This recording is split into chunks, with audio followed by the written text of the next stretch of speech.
por diversos momentos difíciles. Y ya hablamos aquí en un programa anterior acerca de cómo debemos reaccionar delante del sufrimiento, porque sin duda va a venir. No importa tu credo religioso, la fe que tú puedas tener, el dinero que puedas tener, vamos a pasar por aquellos momentos difíciles en la vida, donde todo parece árido, donde parece interminable. Aquellas noches oscuras cuando llegan a la vida, sin duda nos desequilibran. Mas allí las promesas de Dios iluminan nuestro corazón. Y una de las cosas interesantes es que mientras mayor profundidad tengas en la palabra de Dios, mientras mayor conocimiento tengas sobre quién es Dios, tú vas a saber enfrentar las mayores crisis y las mayores dificultades de la vida. Y eso es interesante. ¿Sabes por qué? Porque las promesas de Dios son como estrellas que iluminan en la oscuridad, en la noche de nuestra vida. Cada vez que nosotros escuchamos la palabra desierto, lo primero que viene a nuestra mente es que un desierto es sinónimo de hambre, de sed, de frío, de calor, de peligro. Un desierto es sinónimo de soledad, donde hay muchos animales salvajes que están en libertad. Desierto sería un peligro inminente. Primero porque es un lugar donde el agua es escasa o no hay agua. Y donde puede ser sorprendido por cualquier serpiente venenosa.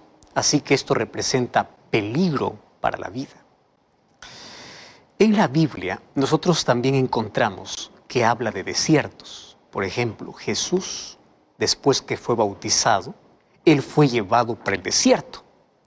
Y dice que allí fue tentado por el diablo. Para Jesús, el desierto es sinónimo de tentación, como también de victoria, porque allí derrotó a Satanás. En la Biblia, yo también encuentro otros grandes hombres que fueron llevados al desierto. Uno de ellos, por ejemplo, fue Moisés, que cuando huyó de Egipto fue para el desierto por 40 años. Él se acostumbró a la vida en el desierto. Y fue allí que Dios le llamó mientras estaba en el desierto por una zarza que ardía y no se quemaba. Y él se acercó para poder ver de qué se trataba y allí Dios le dio una misión. Otro hombre es Elías. Elías, después de haber hecho grandes cosas en el nombre de Dios, él tuvo que huir al desierto de miedo de una mujer llamada Jezabel que buscaba quitarle la vida. Y él estuvo caminando como 40 días en el desierto. Y claro que él estaba angustiado. Él incluso quería morir. Él entró allí en un cuadro de depresión. Y más Dios le fortaleció, Dios le ayudó y Dios finalmente lo sacó de ese desierto. En el caso de ellos, desierto es sinónimo de dolor, de sufrimiento y es sinónimo de aquello que Dios permite en la vida para enseñarnos lindas lecciones. En el desierto aprendemos a confiar. Y sabes, una de las cosas interesantes es que en el desierto ellos aprendieron a ser mejores. Pero sobre todo, ellos en el desierto aprendieron a oír nítidamente la voz de Dios. Y esto yo quiero resaltar. Porque en la Biblia nosotros encontramos un texto bíblico que expresa claramente el propósito por el cual Dios nos conduce muchas veces por el desierto de la vida. ¿Sabías que existe un texto bíblico donde habla sobre el propósito de los desiertos? Mira lo que dice el libro de Oseas, capítulo 2, versículo 14. Yo quiero que subrayes este texto. ¿Correcto? Es un texto corto, pero tan significativo. Oseas capítulo 2, versículo 14. Dice así: pero he aquí que yo la traeré y la llevaré al desierto. Es Dios quien está diciendo, yo lo llevaré al desierto. ¿Para qué? ¿Para qué la voy a llevar al desierto? Pues yo lo voy a llevar, dice Dios aquí, para hablar a su corazón. Voy a leer una vez más el texto porque es tan interesante. He aquí yo la traeré y la llevaré al desierto para hablar a su corazón. ¿Sabes que el desierto tiene un propósito? Y el propósito es que Dios quiere hablar a nuestro corazón. Así que cuando tú seas conducido al desierto de soledad, de enfermedad, de tristeza, de angustia, de problemas, recuerda que no es para destruirnos, no es para matarnos, es para purificarnos. Pero sobre todo es para poder escuchar con nitidez la voz de Dios. Porque en medio del ruido de esta vida hay tanta interferencia que nos impide escuchar la voz de Dios. Hay tanto ruido, hay tantas voces que tú no puedes sintonizar de manera clara. Tú no puedes escuchar de manera clara. Entonces Dios dice, yo te traeré al desierto, porque en el desierto ninguna otra voz va a silenciar la mía. Allí vas a escuchar perfectamente lo que yo quiero decirte y lo que yo quiero hacer contigo. Yo quiero que tú me escuches. Sabes que en la Biblia yo encuentro la experiencia de un gran hombre que fue preparado por Dios para ser rey en Israel. Sin embargo, antes de llevarlo al palacio, ¿a dónde crees que lo llevó Dios? Al desierto. Y él pasó por 5 desiertos en su vida. Solo que estos 5 desiertos traen 5 lecciones para nuestra vida. Sabes que cuando Samuel ungió a David, no le fue entregado de inmediato el reino. Él tuvo que aprender a esperar. Pero él confió en Dios y se entregó a Dios. Y de manera inexplicable, Dios lo preparó mediante las aflicciones, mediante el dolor, mediante los problemas. Porque los problemas comenzaron inmediatamente después de ser llamado. ¿Qué sucedió? El rey Saúl, por celos, por envidia, comenzó una persecución contra David. Y la persecución era para quitarle la vida. ¿Qué hace David? David huye para el desierto. Allí pasa días, pasa semanas enteras en el desierto. Pero en el desierto, en lugar de abandonar a Dios, en lugar de reclamar a Dios, él comienza a experimentar el poder de Dios. Él comienza a admirar la grandeza de Dios. Y allí desde el desierto él escribe varios salmos donde claro que expresa sus sentimientos. Si tú lees varios salmos, él expresa, Señor, tengo tantos enemigos, estoy rodeado de enemigos, destruye mis enemigos. Lo expresa como cualquier ser humano lo expresa, pero al mismo tiempo expresa la grandeza, el cuidado y el poder de Dios. Y vamos a ver cuál fue el primer desierto por el cual él pasó. Primera de Samuel capítulo 23, versículo 15. Mucha atención aquí. Primera de Samuel 23, 15. Viendo pues David que Saúl había salido en busca de su vida, se estuvo en Ores, en el desierto de Zif. ¿A dónde fue? Al desierto de Zif.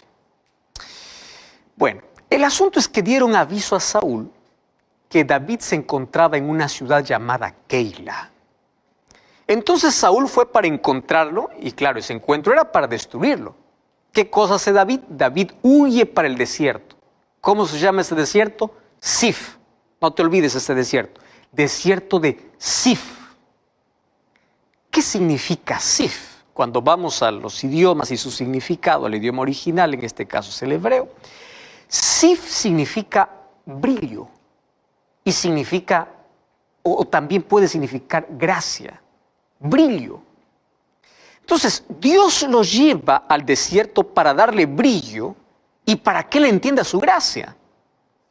Es difícil aceptar, pero muchas veces Dios nos va a llevar a nuestro propio desierto de Zif para mostrarnos su gloria, para entender su gracia y para llenarnos de su gracia. Sabes que en el desierto más árido de la vida, tú aprenderás a llenarte de la gracia de Dios y su brillo se reflejará en tu vida. Y es lindo porque allí tú vas a experimentar el perfume de la gracia. Y a mí me gusta mucho esta ilustración porque el apóstol Pablo incluso dice que nosotros llegamos a ser olor grato. Tú no puedes ser olor grato para los demás, ni siquiera para Dios, si no tienes un encuentro real con Dios. Para que tú puedas oler bien, tienes que pasarte el perfume. Para que la gloria de Dios se refleje en tu vida, tienes que experimentar esa gloria. Y esa gloria se ve con nitidez y con claridad en el desierto. Y sabes que es interesante que cuanto más estés cerca de Dios, el perfume de su gracia va a estar en su vida. Y tú vas a ser grato olor para los demás. Y serás la luz del mundo porque estás en contacto con la luz que es Cristo. Y reflejarás la gloria de Dios. Pero fíjate, comienza con dificultades. Allá en el desierto de Sif. Y hay un segundo desierto. Primera de Samuel capítulo 23, versículo 24 y versículo 25. Y dice así: ellos se levantaron y se fueron a Sif delante de Saúl, pero David y su gente estaban en el desierto de Maón, en el Arabá al sur del desierto. Y allí fue Saúl a buscarlo. Este segundo desierto tiene un nombre extraño, ¿no? Maón. Y Maón también no tiene un buen significado. Más o menos se pronuncia de la misma manera que casa de pecado. Y yo aquí quiero hacer una ilustración para poder entender el significado de este desierto y lo que esto puede significar también para nuestra vida. ¿Sabes qué es común pensar? Que cuando pasamos por una dificultad en la vida, las personas comienzan a juzgarte diciendo: tú estás así porque estás en pecado. Y nosotros ya hablamos aquí un tema específico sobre el sufrimiento. Y ya vimos que el sufrimiento no siempre viene como consecuencia. Aun cuando gran parte de ese sufrimiento es el resultado de nuestras decisiones. Aún así, hay un tipo de sufrimiento que es un sufrimiento sin razón, donde tú haces todas las cosas bien, pero aún así sufres, porque Jesús dice: en el mundo tendréis aflicción. Y ahí encontramos a José, encontramos a Daniel, por ser fiel a Dios, fue lanzado a un foso de leones. Los 3 amigos de Daniel, por no arrodillarse delante de la estatua de Nabucodonosor, fueron lanzados a un horno de fuego. El sufrimiento por causa de hacer el bien. Encontramos a Job, que era justo, recto, temeroso de Dios y apartado del mal, y así sufrió. Hay ese sufrimiento sin razón. Ese sufrimiento donde tú te cuidas, donde tú amas a Dios, donde tú eres fiel a Dios, pero aún así sufres. Conozco personas que tienen buenos hábitos alimenticios, toman agua todos los días, hacen ejercicio, cuidan su alimentación y resulta con una enfermedad. Y uno dice: pero uno no explica eso. Mira, la otra persona es descuidada, hace este desarreglo, hace lo otro, no se controla, come todo y parece que está sano. Un sufrimiento sin razón. Hace algún tiempo, una persona me decía: pastor, yo no puedo entender, soy fiel a Dios, nunca fumé un cigarrillo en mi vida y hoy estoy con cáncer al pulmón. Y conozco un vecino que fumó toda su vida y parece que no tiene una molestia en el pulmón. ¿Cómo explicas el sufrimiento sin razón? Mira, ese sufrimiento sin razón es por causa del pecado, donde todos estamos involucrados en ese conflicto. Y Satanás quiere arrancar nuestra fe, debilitar nuestra fe. Pero junto a eso hay un sufrimiento por causa de tu fe. Jesús dice así en Mateo 10:22: por mi causa seréis aborrecidos. Por mi causa. Y yo conozco tantas personas que pasan por desiertos en la vida por honrar el nombre de Dios.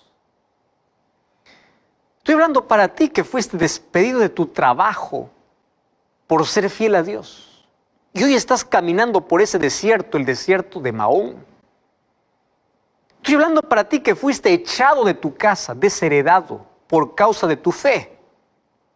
Tu familia te dijo, si tú abrazas esa religión, si tú abrazas esa iglesia, no más cuentes con nosotros. Y es por causa de tu fe. Y quiero decirte que tu recompensa está segura. Solo que allí, en ese sufrimiento sin motivo, escucha la voz de Dios. Cree en las promesas de Dios. Él no te abandonó. Él va a ser tu proveedor y nunca te va a dejar.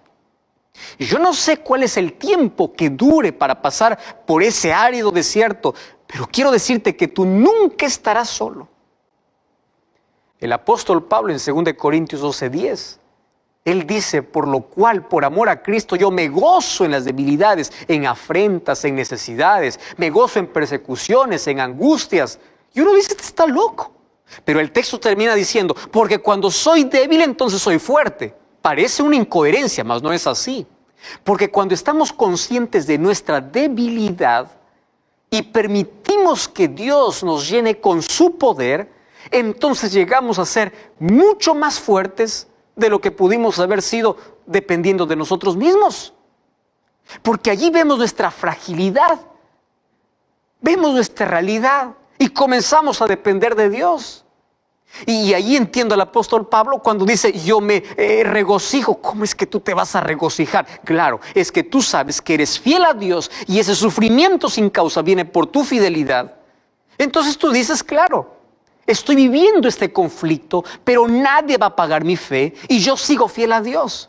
Y eso produce regocijo, porque no existe mayor éxito en la vida, mayor felicidad en la vida que acostarte en la noche diciendo, tengo paz. Estoy en paz con Dios, estoy en paz con mis semejantes. De nada sirve que estés amontonado de todo cuando no tienes paz.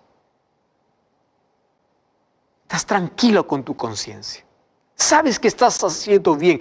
Pase lo que pase en la vida, confías en las promesas de Dios. Todos pasamos algún momento por ese desierto. Mas hay un tercer desierto que menciona la Biblia. El libro de 1 Samuel capítulo 24, versículo 1 y versículo 2.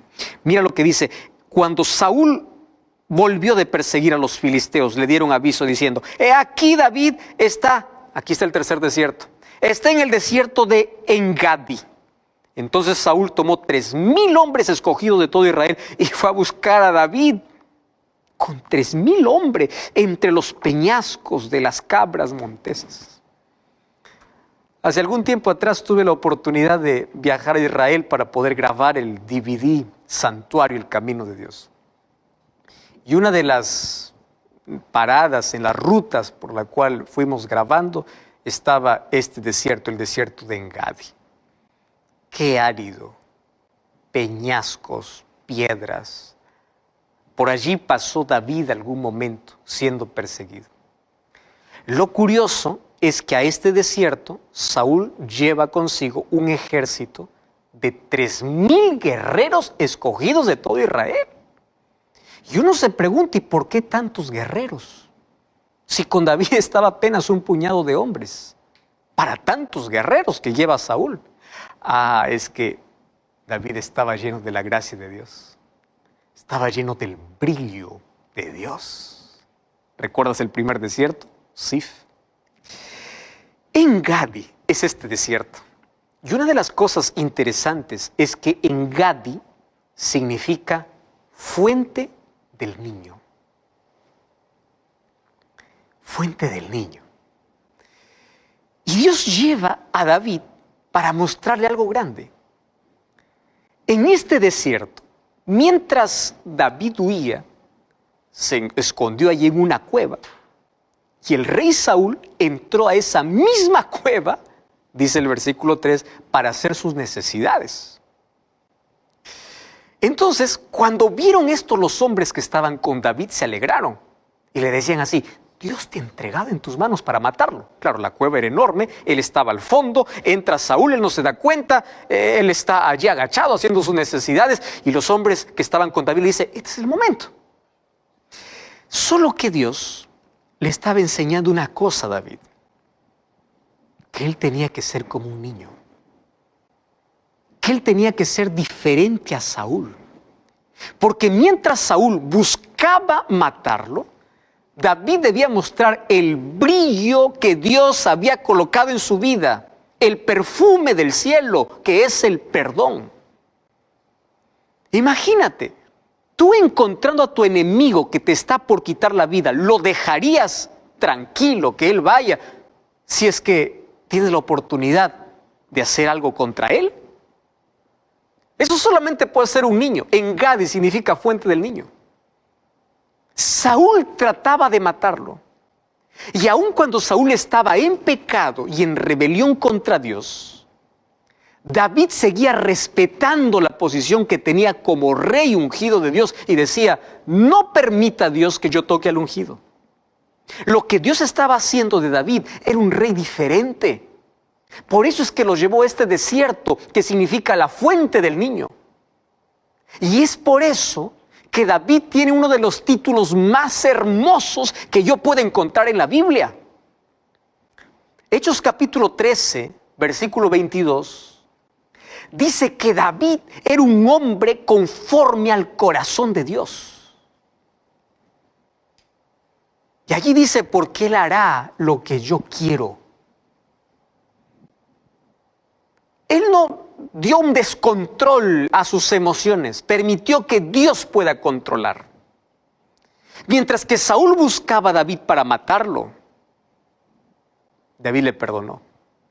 Solo que cuando Saúl salió de la cueva, David salió dando voces allí detrás de Saúl. Incluso se inclinó allí en tierra en señal de respeto y reverencia ante el ungido de Dios.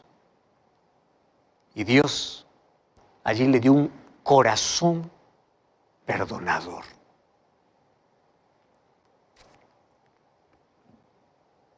Yo no sé si este es el desierto por el cual tú tienes que pasar. El desierto de Engadi, para decirle, Señor, dame un corazón perdonador. ¿Y sabes qué es un corazón perdonador? Donde uno ofrece no lo mejor de uno, sino lo mejor que Dios coloque en el corazón.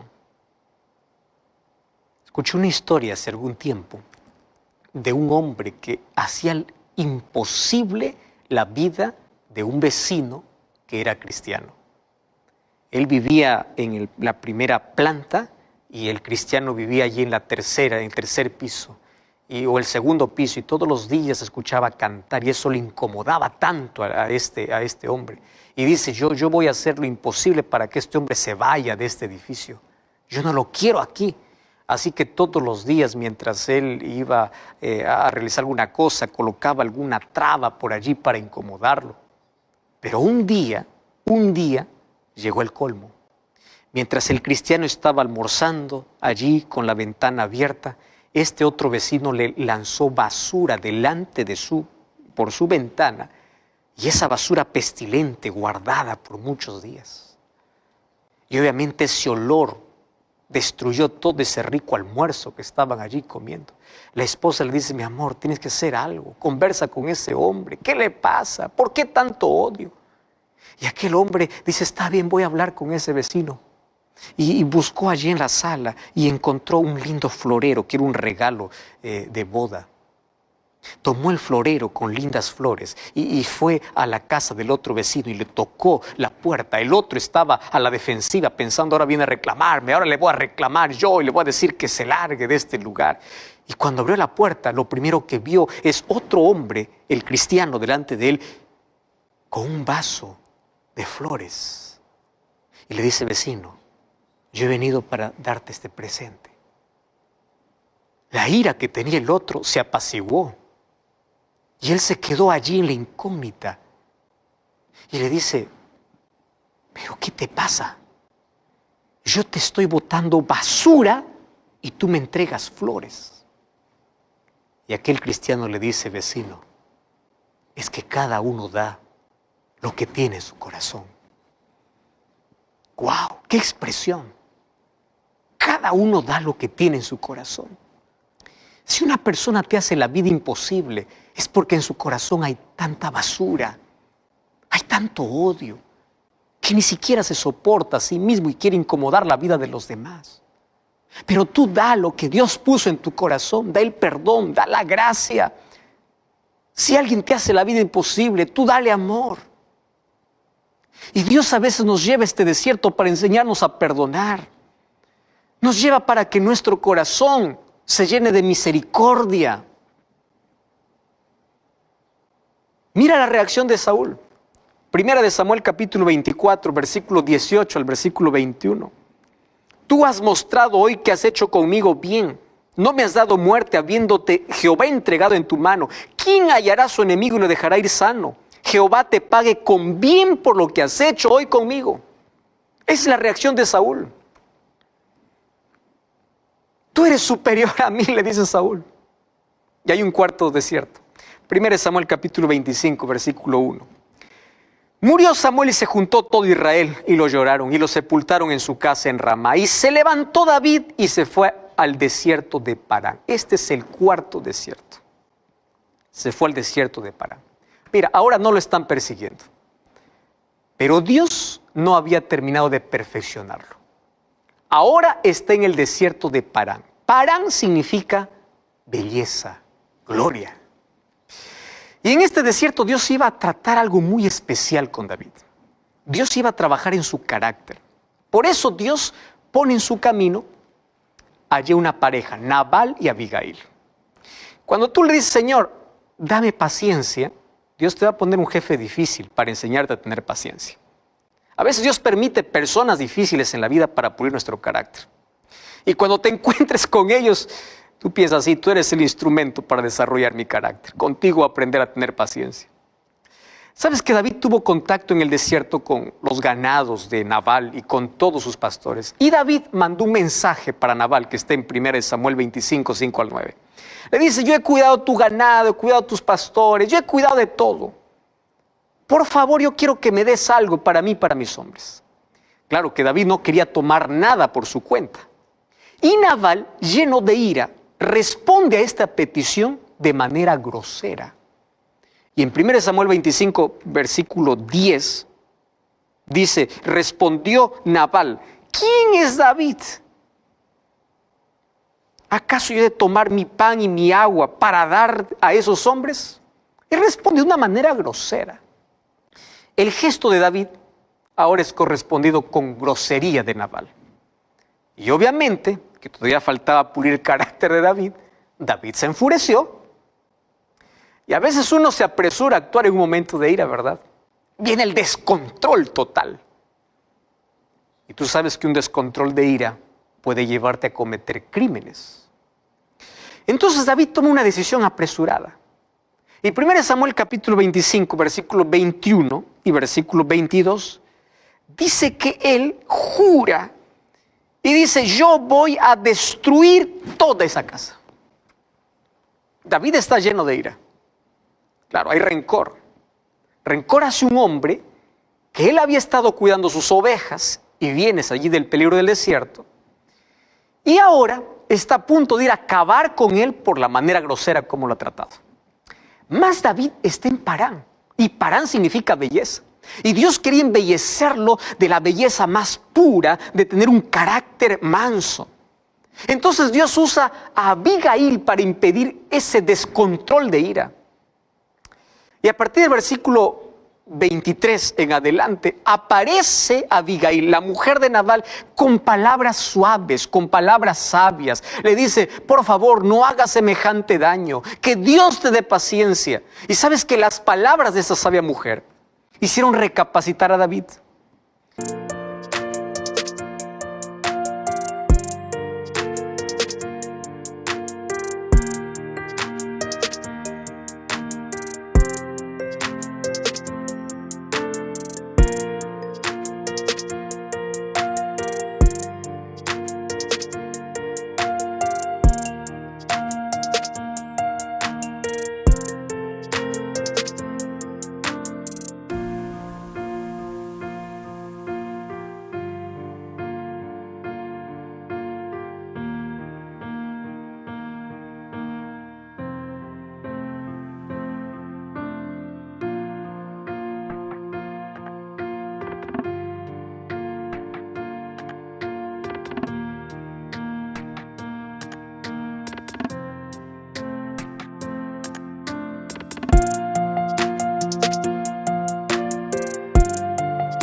Dios quería enseñar a David que las cosas no se pueden tomar por las fuerzas, ni tomar decisiones cuando está enojado, porque podría ser catastrófico. Tomar decisiones a la ligera y bajo los efectos de la ira. Por eso es que Dios manda allí a esta mujer para apaciguar esa ira. Y David allí se convierte en un rey con un carácter sólido, porque él expresa lindas palabras. Allí con Abigail le dice, Dios te ha usado para eso. David acababa de aprender que no debe tomar decisiones en momentos de ira y de dolor, que debe tener un razonamiento, que no puede tomar la venganza por sus propias manos, que no puede derramar sangre inocente. Yo creo que todos necesitamos ser llevados a ese desierto de la paciencia, porque allí Dios moldea nuestro carácter, nos llena de esa belleza para tener un carácter semejante al suyo.